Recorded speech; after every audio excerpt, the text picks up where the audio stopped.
Hey guys, it's yet another Tidbit Tuesday, the second one of 2017. This time around, I thought I would talk a little bit about my primary ongoing project, which is Ice Phoenix. I'm very excited about working on this story. It's the first time that I have ever written a story involving dragons, which is quite ironic being a fantasy writer. It's also the first time that any story I've ever written has actually taken place on what is called the Outland continent, which is at the far ends of the world.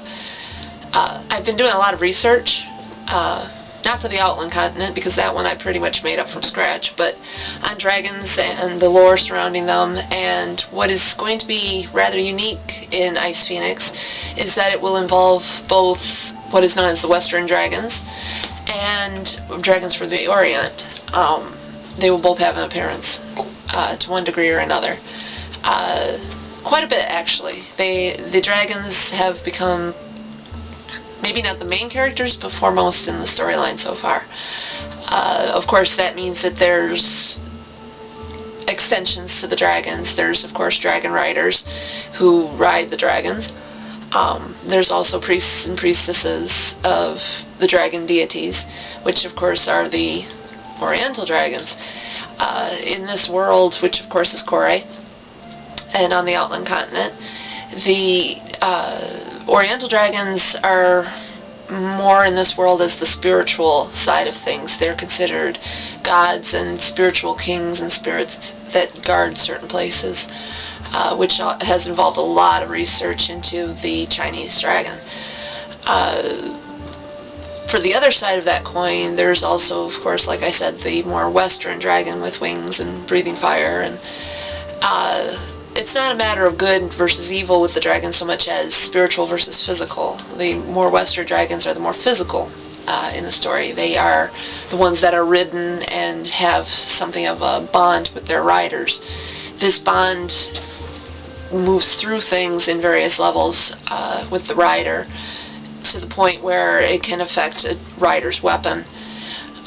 Or there are those that are called dragonborns who can actually channel their dragon's power directly through them. And that kind of manifests in various ways, allowing them to either shapeshift or develop wings or wield draconic magic.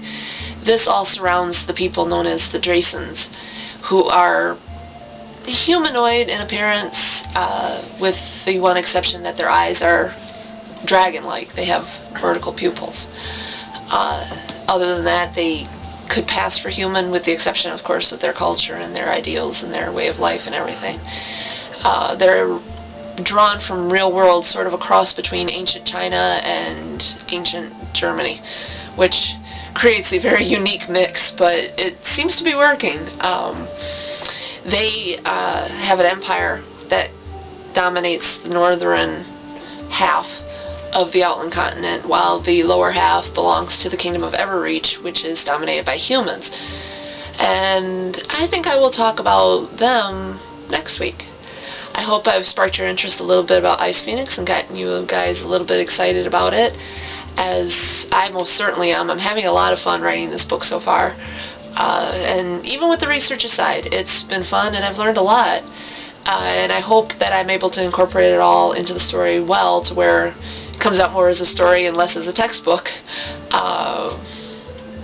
Until next week, I hope you're looking forward to it.